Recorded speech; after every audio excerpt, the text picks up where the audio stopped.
guys look for good value? I'd love to mention both of our favorite both of our favorite things here, which is Bitcoin. That is truly a new monetary technology. What you've just seen with the FTX debacle, you've seen all the leveraged hands and weak speculators that are operating on margin. They've all been flushed out at this point. And I think towards the end of the year, the market's going to start looking towards 2024 when the Bitcoin miner rewards are halved, right? So Bitcoin becomes harder to produce at the margin. And also people are going to start looking towards monetary stimulation, which has been going on for hundreds of years in fiat currencies. So yeah, that is a technology that we own heavily personally, full disclosure. And we are still very, very optimistic about it over coming decades. So yeah, that is one in technology that we like a lot. Your confidence has not at all been shaken clearly by FTX, the fraud, the fact that Bitcoin was so inflated by fraud, speculation, monetary stimulus, all for bubblicious type of things. You can frame it as speculation or you can frame it as volatility in a new asset class, and I think it's the latter. And so if you just look at it, it's been volatile over long periods of time, but it's a phenomenal store of value. The network has never been stronger and more secure than it is today. And so there's, hundreds of millions of people around the world that own Bitcoin and growing. And so we're still very optimistic about it as a technology and where it could go.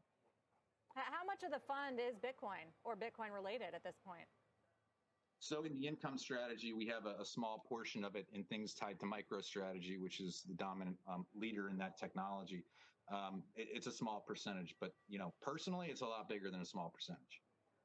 And Bill, the Silvergate was one that you had liked. I know I think it was in one of in the competition that you guys do, where you hold stocks for the last year. That's a stock that tanked 43% yesterday after they gave an update of much bigger withdrawals tied to FTX than people were expecting, layoffs. I mean, it was a terrible update. Are you still bullish on that stock?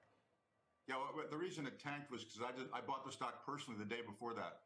So that's why it went down a lot. That happens anytime I try and buy these sorts of things. I mean, we bought Amazon. We bought Amazon at the open. When it came public, we sold it after it doubled a year later. We bought it back around 90 and it went to 6, but we kept buying it. I think with Silvergate, so I group Silvergate together with Coinbase because we own Coinbase in the fund. We own and I personally, and then we also own Silvergate. So, but they're completely different sorts of things. Coinbase is more of a direct play on the crypto space, and I want to emphasize something that Bill Four said, which is that Bitcoin, there's no fraud in Bitcoin. You go back to the pandemic when the Fed had to come in and there's a scramble for liquidity and treasuries were being bid through the roof and everything else, mortgage-backed securities were collapsing. And the Fed had to come in and clean those markets by just injecting massive amounts of liquidity. Bitcoin trades 24/7, 365. There wasn't even a hiccup in the Bitcoin market. So the FTX collapse, that was a centralized enterprise, as was Celsius. And I think that it's very important to understand that Bitcoin is dramatically different from that. Somebody said to me the other day, Bitcoin has been really, really terrible, and because it was 60, 70,000, and now it's like 17,000. And I said, well, let's look at it here this way. On the market low in March of 2020, the market was around 2,300 and Bitcoin was around 5,500.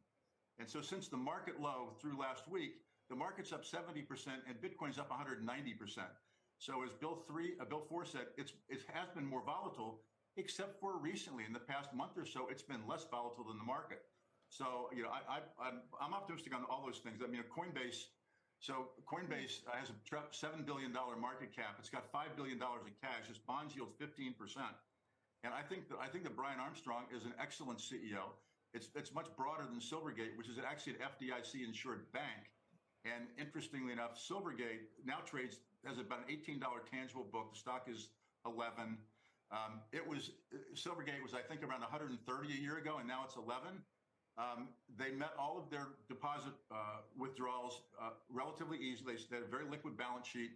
Their tangible common equity ratio is higher than JP Morgan's.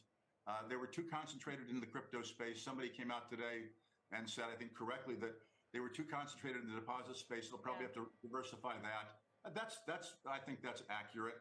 But I would guess that a bank that trading below tangible book, and with all their they have more cash than they have deposits right now. So I would guess that in a year from now, Silvergate would likely be at least tangible book, which would have it be up, would be 60, 70%.